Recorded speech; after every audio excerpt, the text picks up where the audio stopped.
Bonjour à tous, bienvenue dans cette vidéo aujourd'hui un peu particulière puisque je ne suis pas chez moi, je n'ai pas mon matériel, donc c'est pas grave, on fait avec les moyens du bord, avec la vieille webcam. Donc l'idée ça va être qu'aujourd'hui on va traiter de Raoult, de ses effets, de ce qu'il signifie, de comment interpréter Raoult dans un thème natal, donc je vais vous montrer un petit peu comment on fait. Et c'est une vidéo qui peut durer un petit peu longtemps, donc je vous invite vraiment à vous asseoir, à prendre le temps, à vous servir un peu comme moi, une infusion, un thé ou quelque chose, et voilà, vous installer pour vraiment prendre conscience un petit peu de être attentif plutôt à ce cours, à cette vidéo. Si vous ne savez pas quel est l'emplacement de Raoult au sein de votre thème védique, également on va traiter du D9, donc si vous ne savez pas quelle est la place de Raoult dans votre D9, vous pouvez cliquer sur le lien dans la description pour recevoir votre thème védique en PDF. Donc vous aurez tout simplement votre thème principal avec toutes les divisions zodiacales. Et puis également, si vous désirez rejoindre l'académie, n'hésitez pas à cliquer sur le lien, premier lien en description.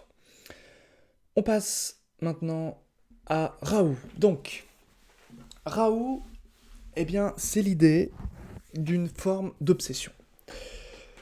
Pourquoi? Pourquoi? Parce que Raoult va altérer la conscience. Raoult va altérer la conscience.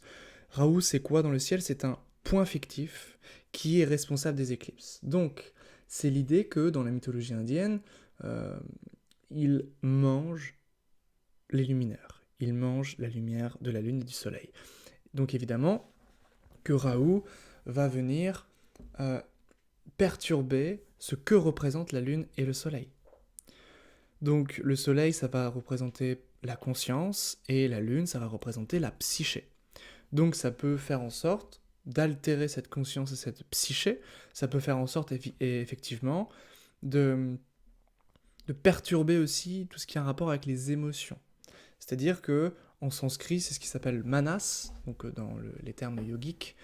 Manas, c'est quoi? C'est un mélange des sens, des émotions et du mental, mais le mental un petit peu parasité. C'est-à-dire, c'est pas le mental supérieur du raisonnement logique, c'est plutôt le fait de prendre des décisions avec ses émotions et voilà, des pensées qui tournent, des pensées qui tournent, etc. C'est ça, manas. Donc ça va être représenté par la Lune. Ce n'est pas la pensée logique de Mercure. Donc Raoult va perturber principalement ces luminaires-là. Donc effectivement, quand Raoult va se retrouver en conjonction ou en aspect avec les luminaires, ça va pas franchement leur être bénéfique, leur être favorable à ces luminaires. Alors Raoult, il a des effets ambigus, contradictoires, puisque il va donner, Raoult va donner, mais va reprendre. Très souvent, c'est ce qu'on voit en fin de période, donc vous commencez une période de Raoult, et vous avez de l'argent. Raoult est en maison 2, vous avez de l'argent. Raoult est en maison 11, vous avez de l'argent dans votre thème natal. Raoult est dans la maison 10, vous pouvez être amené à être visible, ou en tout cas penser à votre carrière et du coup à recevoir de l'argent. Euh, vous pouvez aussi recevoir tout ce qui a un rapport avec la matérialité, donc ça peut également être des relations, des biens, des logements, etc. avec Raoult. Mais tout ce qui est pris, tout ce qui est donné en début de période va être repris logiquement en fin de période. Donc ça c'est important aussi de comprendre avec le nœud nord, avec Raoult. Raoult il a un côté un petit peu obsessionnel comme je disais tout à l'heure, si bien que il va entraîner une forme d'excellence dans le domaine entraîné par Raoult. En termes karmiques, si on devait reprendre un petit peu la philosophie métaphysique moderne indienne, qui a été reprise par l'Occident. Ketu, c'est ce qu'on maîtrise. C'est-à-dire que dans cette vie-là, on s'en détache.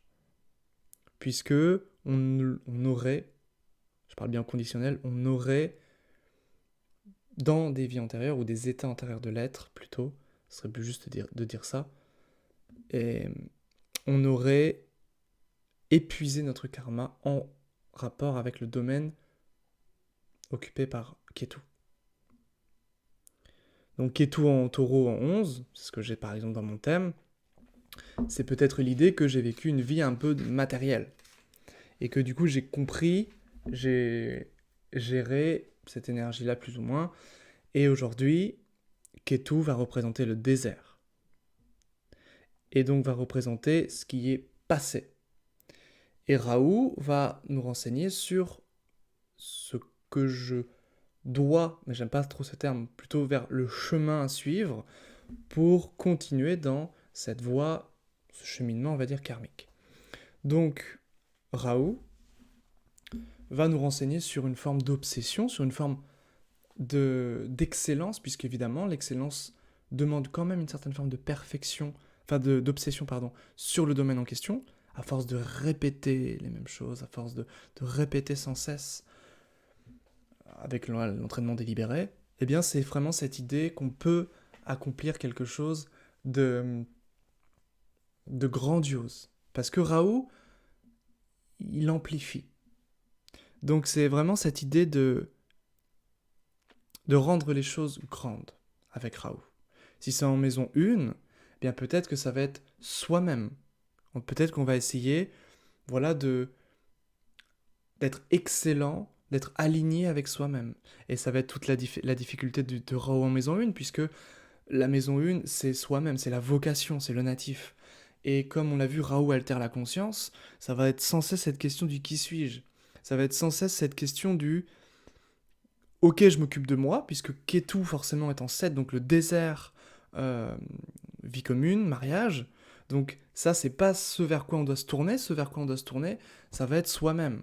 Donc ça va être peut-être, à un moment donné, faire preuve peut-être d'égoïsme, mais pas dans le mauvais sens du terme forcément. Plutôt dans le sens, je m'occupe de moi, je suis ma propre voix, et je me découvre à travers peut-être des formes d'expression. Puisque Raoult va nous renseigner sur des métiers en rapport aussi avec, avec le monde de l'image, avec tout ce qui est irréel, un petit peu comme la lune en fait, puisque Raoult est un mélange de lune, donc au niveau sensible, au niveau de l'écoute, au niveau du conseil très lunaire, et un mélange de Saturne, en ce sens qu'il est introverti, mélancolique, profond. Et il peut broyer un peu du noir quand même. Puisque Raoult est une maléfique, Raoult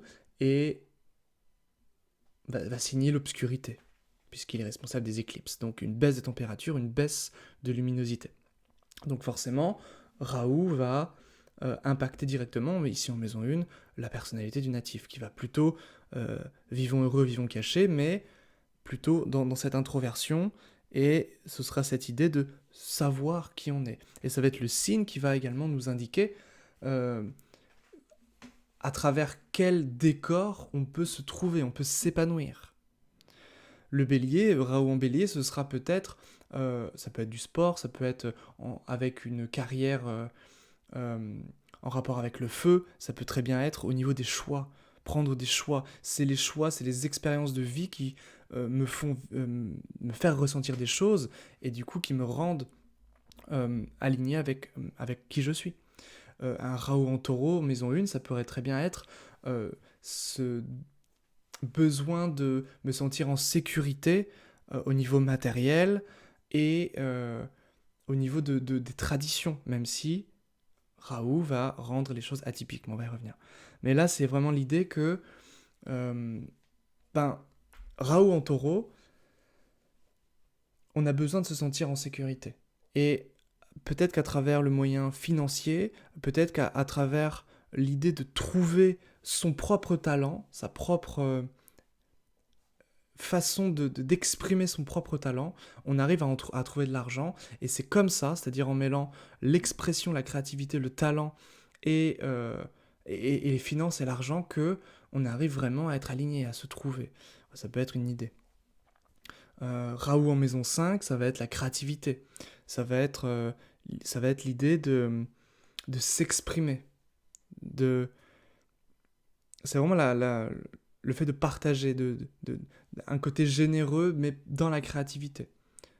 Raoult en 5, c'est ce que j'ai. Donc c'est cette idée de partager du contenu, par exemple sur YouTube, de manière gratuite, mais de le faire souvent, puisque Raoult est il y a une obsession de ça.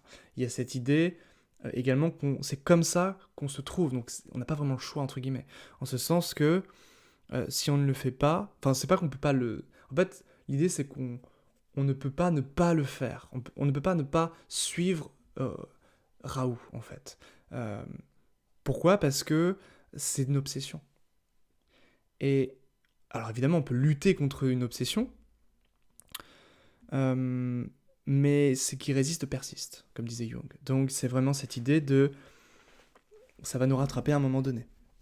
Ou alors ça va entraîner des maladies et ça va être catastrophique. Donc autant aller vers le Raoult et faire en sorte de, de, de subtiliser les énergies raouesques, si je peux dire. Bon, j'ai inventé cet adjectif, je sais pas comment on dit, mais on va dire les énergies de Raoult. Euh, donc voilà, Raoult, c'est vraiment cette idée d'obsession, cette idée qu'il altère la conscience de manière globale. Les effets de Raoult, ça va être d'exploser, d'éclater ce qu'il touche. Donc si vous avez Raoult conjoint à la Lune, on l'a vu, bon, il va perturber la Lune, donc au niveau mental, au niveau moral. Alors si la Lune est faible en chute, par exemple, il peut entraîner de la folie, ce qui arrive à Nietzsche. Si euh, ça peut entraîner des migraines, ça peut entraîner des... Enfin, plutôt que des migraines, ça pourra plutôt entraîner, parce que c'est plutôt Ketu, conjoint Lune, qui va entraîner des migraines. Raoult, ça sera plutôt des crises d'épilepsie, ça sera plutôt de la phobie, des peurs irraisonnées, de l'anxiété, des angoisses, des obsessions sur le plan lunaire. Ça peut être la peur de la noyade, ça peut être la peur de l'eau de manière globale, en fait, la peur de l'océan, la peur de la mer. Moi, j'ai un aspect de Raoult sur ma lune, bah, je suis pas du tout à l'aise avec l'eau, par exemple. Donc tout ça va avoir son importance. Mais Raoult, il sépare ce qu'il touche. C'est-à-dire comme c'est une planète d'ombre, il va amplifier ce qu'il touche et en même temps il va séparer. Donc il est toujours à double tranchant, un petit peu comme ce qu'on a vu au début, il va donner beaucoup et reprendre. Et on retrouve cette idée-là. C'est-à-dire qu'il va amplifier. Si vous avez Jupiter mètre 2 conjoint à Raoult, donc l'argent, les finances, les biens, ça va gonfler vraiment. C'est même pas que ça va gonfler, parce que Jupiter, lui, il amplifie, il fait gonfler, mais voilà, tranquillement, ce qu'il touche. Raoult, il explose, en fait, il éclate tout ce qu'il touche. Donc ça monte de manière extrêmement puissante, c'est une énergie très puissante. Donc ça va être l'idée que on va avoir beaucoup d'argent, mais à un moment donné, cet argent va être pris. Ça peut être par exemple en fin de période de Raoult, ça peut être par exemple en fin de sous-période de Raoult. Voilà un petit peu avec ces effets-là. Donc évidemment, comme Raoult va amplifier ce qu'il touche, mieux vaut avoir Raoult conjoint à une bénéfique. Mieux vaut avoir Raoult conjoint à Jupiter ou Vénus, ou Mercure s'il est seul, ou une lune lumineuse. Bon, la Lune, on l'a vu, c'est quand même une planète ennemie, mais ça va quand même entraîner une énorme intuition. Surtout si la Lune est bien placée, si la Lune est en exaltation ou en domicile. Là, ça va être intéressant. Ou en poisson. Là, ça va être intéressant parce que ça va donner vraiment une intuition extrêmement importante, par exemple pour l'astrologie, par exemple pour la musique, pour la voyance, parce que bah voilà, Raoult donne les métiers de la voyance, donne les métiers où on demande une intuition. C'est logique, c'est la combinaison on va dire, de Saturne-Lune qui donne les voyants. Donc, tout ça est à prendre en considération également quand on veut traiter de Raoult. Donc Raoult, il va séparer. Si vous avez Raoult dans une maison, en maison 7 par exemple, euh, ça va avoir tendance, effectivement, alors il y aura une obsession en fait du mariage ou de la vie commune ou de l'autre. Ça peut être l'idée qu'on est vraiment au service de l'autre, qu'on veut vraiment se sacrifier pour l'autre, donc Ketu en maison 1, Raoult en 7. Hein. Et en même temps, c'est-à-dire qu'on va obtenir, et en même temps, à la fin, ça aura tendance à se séparer. Il y aura quelque chose de l'ordre de la solitude avec Raoult en 7. Et puis avec Raoult en 7, c'est aussi l'idée que on perd son identité en voulant servir l'autre, on perd son identité dans l'autre. Parce que Ketu, qui du coup se retrouve en 1, va nous renseigner sur le détachement de la maison 1, donc de l'identité, donc de l'ego. Donc, cette idée que Raoult étant au service, en maison 7, de... En fait, il est obsédé par ce qu'il touche, donc il est au service de ce qu'il touche.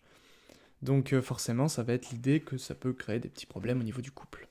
Ou ça peut être l'idée que la partenaire ou le partenaire est atypique, ou que la relation en elle-même est atypique.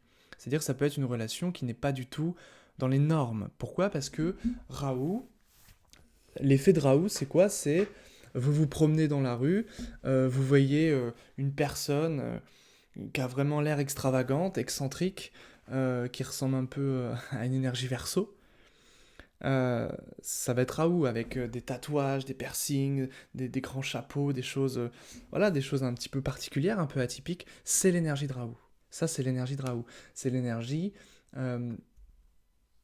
vraiment de quelque chose d'atypique, de quelque chose qui est original, qui est parfois et souvent marginal également, et qui va avoir tendance à être en retrait, à avoir une énergie pas basse, mais rentrer vers elle-même, c'est-à-dire vraiment tourner vers elle-même, diriger vers elle-même. C'est vraiment cette idée-là avec Raoult. Alors évidemment, si c'est en maison 7, ça va être dirigé vers l'autre, et en maison 1, donc là vraiment la personne est marquée par Raoult, là ça va vraiment être tourné vers elle. Mais pas tourné vers elle de manière forcément égoïste, et voilà, c'est plutôt l'idée que c'est un peu le mythe de Narcisse. Pourquoi Narcisse se regarde dans la glace, dans le reflet de l'eau, du lac, c'est pour se connaître, c'est pour se comprendre, c'est pour savoir qui il est, et en se comprenant, il peut découvrir Dieu, il peut découvrir le divin. Donc l'idée, c'est qu'effectivement, Raoult, en maison 1, va également, c'est vraiment cette idée donc de prendre du temps pour soi, puisque Ketu en face, c'est le désert, entre guillemets. Ketu, ça brûle, ça consume, ça divise, donc ça va être compliqué de vivre ensemble. Alors évidemment, il faut voir le maître de 7, il faut voir le Vénus, il faut voir d'autres configurations, mais ce sera un petit peu cette idée-là. Raoult, on va dire que c'est l'idée d'une... C'est la tête du dragon, donc c'est l'idée des sens en fait. Donc ça donne un côté très sensitif au nœud nord. Ça donne un côté très porté vers le matériel, tandis que Ketu est très porté vers le spirituel. Ketu, c'est le karaka de l'éveil, c'est le karaka de la libération, de moksha. Tandis que Raoult, c'est le karaka de la matière, de la matérialité, de ce qu'on appelle la maya, donc l'illusion. Donc effectivement, c'est pourquoi on dit que Raoult altère la conscience. Maya, l'illusion, c'est cette idée de prendre l'enveloppe pour le tout. C'est de prendre le corps pour l'esprit ou l'âme. C'est l'idée qu'on peut être figé dans un domaine précis. Et l'idée, ça va être d'aller vers Raoult pour essayer de comprendre cette énergie, peut-être de l'épuiser et d'en ressortir avec une énergie non pas matérielle, mais beaucoup plus spirituelle. Alors évidemment, une personne qui a Raoult, par exemple, en maison 1 aussi, ça peut donner une personne spirituelle, évidemment. Mais il y aura un attachement fort à cette spiritualité. Tandis que le vrai Ketu, qui est vraiment spirituel, il est détaché de la spiritualité. Il est la spiritualité. Il n'est pas tourné ni attaché, il devient la spiritualité. Il devient spirituel, il est spirituel. Mais il n'est pas attaché à ça. Ça veut dire qu'il ne peut pas, il ne peut pas perdre ça, puisqu'il l'est. Et Raoult, lui, va avoir tendance, s'il est tourné vers l'ésotérisme ou la spiritualité, à y être vraiment attaché, à y être vraiment... vraiment ne penser qu'à ça, en fait, à être obsédé un petit peu. Alors après, bien sûr, il faut voir les autres configurations, bien sûr. Alors, Raoult, en maison 6, ça peut être également l'idée qu'on peut... donc ça nous renseigne sur la santé, ça peut être effectivement l'idée qu'on peut avoir une obsession pour la santé, ou une excellence pour la santé, pour le travail en maison 10, pour l'ésotérisme en maison 8, pour la spiritualité ou la métaphysique en maison 9. Le savoir, l'expression, la communication en maison 3. Voilà, ça peut être les voyages aussi. Voilà, tout ça, ça va être intéressant. Alors faites attention à ne pas avoir, alors vous n'y êtes pour rien, mais faites attention de regarder plutôt si vous avez toutes les planètes d'un même côté des nœuds. Si vous avez ce qu'on appelle un Kalasarpa Yoga, donc toutes les planètes d'un même côté des nœuds, vous allez regarder quelle maison occupe les nœuds lunaires. Et là, effectivement, ça va venir perturber ces maisons-là. Et principalement, Raoult va venir hypertrophier cette maison-là, va venir lui apporter énormément de qualité, entre guillemets, c'est-à-dire que ça va vraiment donner l'événement en question. Et l'idée, c'est que, justement, Ketu va atrophier, c'est-à-dire il va brûler, consumer, il va détruire, annihiler, neutraliser, et Raoult, il va amplifier, hypertrophier, donner en abondance, et puis reprendre par la suite, mais il va donner, et donc un Raoult en 2, ça peut être aussi l'idée de donner, c'est le don, la générosité, pareil en 5, mais au niveau de l'expression. C'est vraiment cette idée d'offrir à chaque fois, de donner. Donc évidemment, c'est pour ça que Raoult en 7, c'est l'idée de donner pour l'autre, donc d'être au service, de donner, d'être là. Raoult en 5, c'est également, la maison 5, le type d'intelligence. Donc ça va être l'idée d'aller explorer les choses cachées. Ce qui est vrai pour Raoult en 1, Raoult en 9, Raoult en 5, parce qu'il y a les aspects sur toutes ces maisons-là. Raoult en 8, avec l'ésotérisme, donc les choses cachées évidemment. Et peut-être aussi, mais d'une manière un peu plus minime et légère, quand Raoult aspecte la maison 8 en fait. Voilà. Donc ça c'est globalement ce qui peut être intéressant. Évidemment, les aspects des nœuds lunaires sont des aspects de 75%. Donc, s'il n'y a pas d'autres planètes qui aspectent le domaine en question, elles vont être considérées comme majeures, mais sinon, si vous avez un aspect de Jupiter ou de Saturne, elles vont être considérées comme mineures, donc à peine visibles. Raoult, qu'est-ce que je peux dire d'autre sur Raoult ? Raoult, c'est... Alors pourquoi je fais cette vidéo sur Raoult ? C'est tout simplement parce qu'il y a beaucoup de demandes sur cet astre-là, qui est assez mystérieux, il faut l'avouer. Raoult, comment on interprète Raoult ? Donc je vais vous montrer ça. Mais surtout, Raoult, c'est intéressant, c'est qu'il dépend... En fait, il n'est pas autonome. Donc tous les effets que je viens de vous donner sont véridiques, sont vrais, sont réels par rapport à ce que fait Raoult, mais il dépend de deux choses. Il dépend de la planète avec laquelle elle est conjointe, donc si Raoult est conjoint à Vénus, eh bien Vénus, c'est comme si Vénus était complètement hypertrophiée, complètement amplifiée. Donc bien sûr que ça va donner Vénus va être extrêmement importante, et en même temps, Raoult va dépendre de son dispositeur, c'est-à-dire du maître de la maison qu'il occupe, du signe qu'il occupe. Donc ici, si par exemple Raoult est seul en Capricorne, alors on va absolument devoir étudier Saturne, donc le maître du Capricorne, pour voir comment va se comporter Raoult. Est-ce qu'il va plutôt apporter de bons fruits ? Est-ce qu'il va plutôt apporter de mauvais fruits ? Est-ce qu'il va apporter des fruits petits mais bons, petits mais pourris, grands et bons, grands et pourris, etc.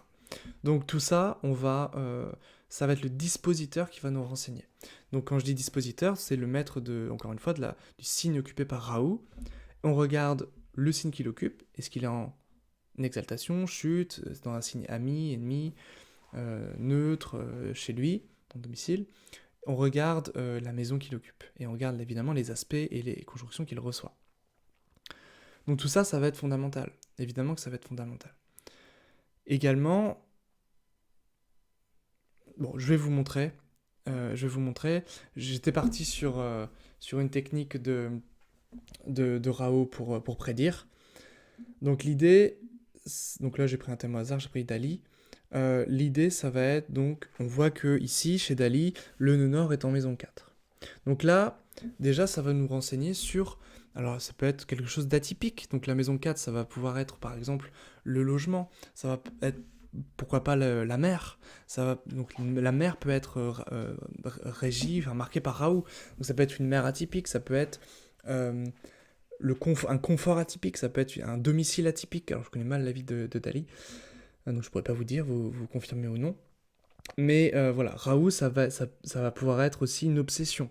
Donc une obsession au niveau de la maison 4, ça va pouvoir être une obsession alors soit du confort matériel, soit une obsession par rapport à sa mère, c'est possible, soit une obsession par rapport aux émotions, puisque la maison 4, on l'oublie souvent en Occident, mais c'est les émotions. C'est-à-dire comment on ressent les choses. C'est aussi le confort intérieur, également extérieur, mais aussi intérieur. Raoult, ici, va venir perturber ce confort-là. Donc ça, c'est une idée. Alors après, évidemment, on va regarder le dispositeur. Et le dispositeur de Raoult ici, donc du signe qu'il occupe, donc de la Vierge, c'est Mercure.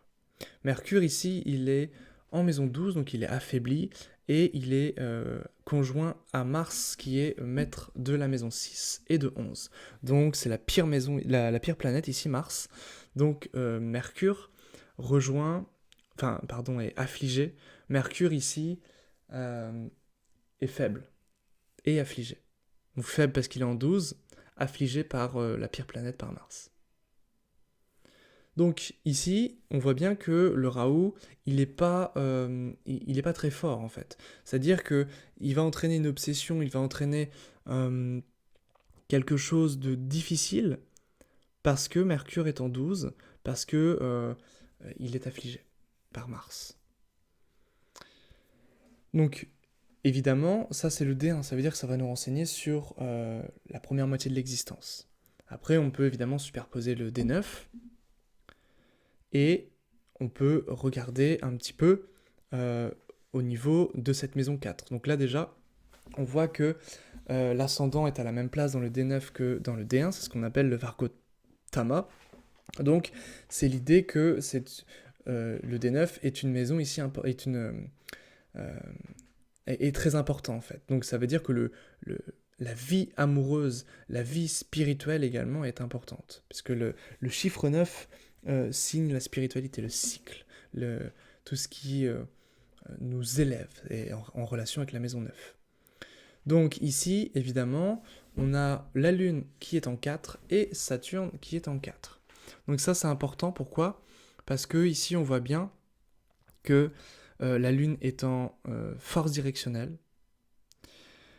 qu'elle est maîtresse de 2, donc il peut très bien y avoir plusieurs maisons, typiquement ici, et ça peut être des maisons marquées par Raoult, donc des maisons atypiques. Et Saturne, ça va être cette idée que ça peut être un petit peu des maisons, comment dire, un peu marginalisées en fait, parce que Saturne régit le côté marginal. Il ressemble beaucoup à Ketu et à Raoult un petit peu aussi. Voilà un petit peu déjà ce qu'on peut dire par rapport à cette maison 4. On pourrait évidemment aller plus loin. Donc vous voyez ce que je fais, en fait je superpose les planètes du D9 dans le D1, tout simplement. Bon là en plus c'est facile puisque c'est le même ascendant, donc là il n'y a rien à faire. Mais sinon on pourrait tout simplement superposer les deux. Également, on pourrait très bien regarder le maître. Le maître c'est Mercure, Mercure est en maison 8 du D9, on retrouve cette idée de faire les choses de manière assez atypique, puisqu'il y a une analogie entre le Scorpion, la maison 8, Raoult. Donc tout ça va dans le même sens en fait. Et l'astrologie c'est ça, c'est-à-dire que quand vous interprétez, il ne faut jamais dire Raoult en 4, maison atypique. Non, alors vous pouvez mais c'est risqué. C'est-à-dire que là, ce que j'ai fait, c'est que j'ai essayé de conforter mon interprétation. J'ai essayé de conforter cette idée que, effectivement, peut-être que le logement est atypique. Peut-être que le logement n'est pas comme ce qu'on trouve n'importe où. Voilà. Et ça peut aussi être, pourquoi pas, l'idée qu'à un moment donné, le logement peut lui être retiré, ou alors sa relation avec sa mère peut être retirée. Donc là, évidemment, on va regarder le D4 pour s'en convaincre. Donc là, on voit qu'il y a également un Vargotama avec Raoult qui est dans exactement le même signe. Et aussi, on pourrait regarder par rapport à la mer. Donc là, dans le D12, on peut regarder le rapport avec la Lune, etc., pour voir s'il y a une séparation. Là, effectivement, il y en a une, puisque la Lune est conjointe à Mars qui est maître de 8. Donc effectivement, le Raoult ici nous renseigne plutôt sur une séparation avec la mer plutôt qu'avec le logement. Voilà un petit peu comment on peut faire brièvement avec l'étude de Raoult. On peut aller plus loin avec le D9. On peut regarder quelle place, quelle maison occupe Raoult. Donc Raoult ici occupe la maison 9, donc une place pour la spiritualité. En plus, il y a une conjonction Jupiter qui en 9 nous renseigne sur la spiritualité, donc là, effectivement, c'est renforcé. En plus, Jupiter renseigne sur les finances, donc là, ça va renforcer également les finances. On l'a vu, Raoult va venir amplifier les choses. Donc là, évidemment, les finances vont être très favorisées. Comme la carrière, puisque Jupiter est maître de 10. Comme peut-être les partenariats, les collaborations, les travails d'équipe, ou peut-être son rapport aux femmes, ou aux hommes. Parce que maître de 7, Jupiter. Mais des relations avec la maison 7 atypiques, qui ne sont pas banales. Une carrière atypique, avec Raoult, maître de 10. Qui est conjoint au maître de 10 à Jupiter. Voilà un petit peu tout ce qu'on peut voir avec Raoult, avec le D1, avec le D9, avec le Vargotama, parce qu'il y en avait un ici. Tout ça, vous voyez, c'est pas très dur.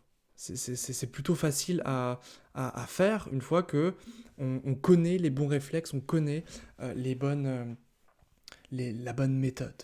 Donc si vous désirez connaître ces méthodes, si vous désirez tout simplement apprendre à interpréter comme je viens de le faire de manière très simple, n'hésitez pas à rejoindre l'académie, donc c'est le premier lien dans la description. Et puis si vous voulez recevoir encore une fois votre thème védique en PDF, c'est le deuxième lien, je vous envoie directement votre thème par mail, et voilà. Vous recevrez en plus, si vous vous inscrivez, le journal des astrologues, qui est tout simplement du contenu que j'offre par mail, que je partage, et que vous ne retrouverez nulle part ailleurs, évidemment.